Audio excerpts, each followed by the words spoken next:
Hey everyone, today we're going to be talking about verifying trig identities. We've definitely talked about all of our trig identities prior to this. And so what we want to do is we want to verify them and kind of prove that the two sides are equal to one another. All right, here's what we need to know when we're trying to verify that our statements are true. All right, we're only going to work on one side of our equation. If you ever run into a dead end, work on the other side so that you can make those two sides match. So you might want to, you might have to play around with which side to start on. You can't move anything from one side to another through, addition or subtraction. So that's something important to keep in mind. All right, so let's get started here. So taking a look, we've got tangent squared plus secant squared x equals 2 tangent squared x plus 1. All right, so when you look at this, you're like, okay, well, notice the 2 tangent squared x. All right, so we notice we have 1 here, so is there some way we could rewrite secant squared using our identities? And you should be thinking, well, I know that secant squared is actually the same as tangent squared x plus 1.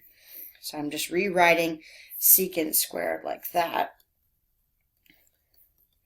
And then I've got 2 tangent squared x's. So I can put those together because they are like terms, and then both of my sides are equal. Okay. On our next one, okay, we've got tangent to the 4th x plus 2 tangent squared x plus 1 equals secant to the 4th x.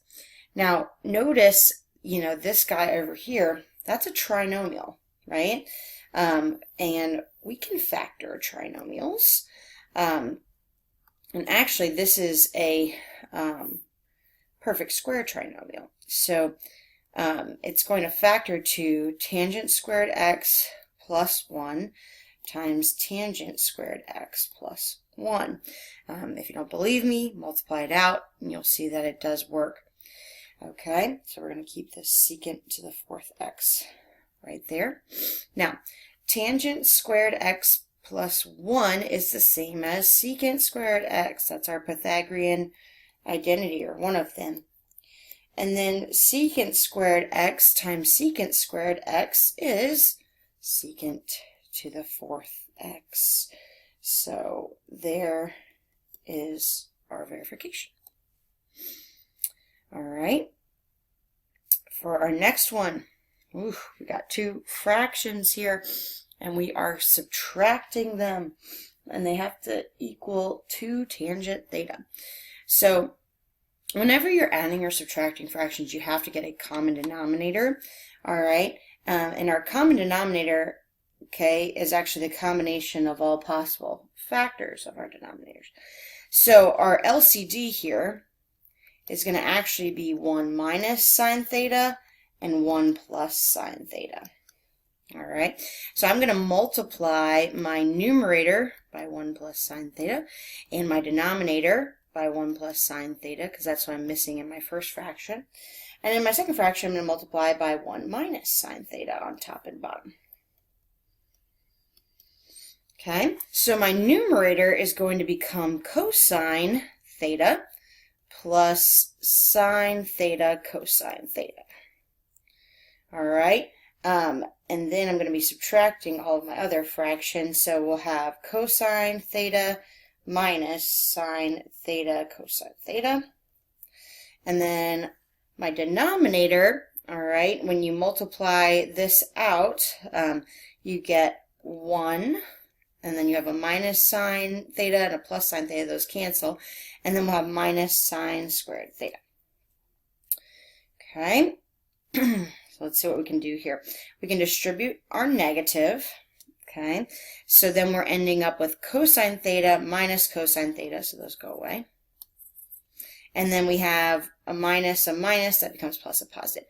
So we're going to end up with 2 sine theta cosine theta.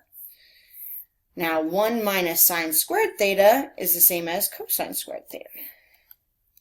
All right. Oops, I've been forgetting to rewrite my other side, which is 2 tangent theta. Sorry, 2 tangent theta. Okay, and then you should notice that we can cancel a cosine from top and bottom. Sine over cosine is tangent. So we have 2 tangent theta, which is what we wanted. Okay, this next one is a little bit special. So you've got cosine theta over 1 minus sine theta equals secant theta plus tangent theta. So on the left, we have just this one lonely fraction, okay? We don't have to add or subtract or anything. So we're like, what should we do? Well, there's this thing, and it's called the conjugate. All right, and we've actually dealt with it before. We just haven't really called it by its name. And what we want to do is we want to multiply 1 minus sine theta by its conjugate. And the conjugate looks like this. It's just 1 plus sine theta. So when you multiply these out, those middle terms will cancel, right? And it will give you a difference of squares. But remember, if we want to multiply our denominator by that, we also have to do the same to the numerator so that we're not changing the value of our equation.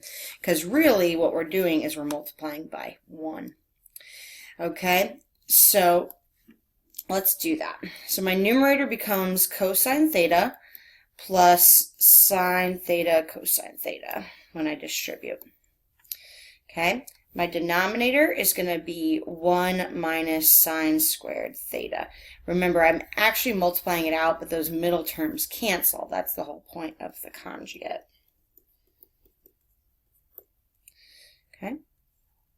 Now, we know that 1 minus sine squared theta is the same as cosine squared theta.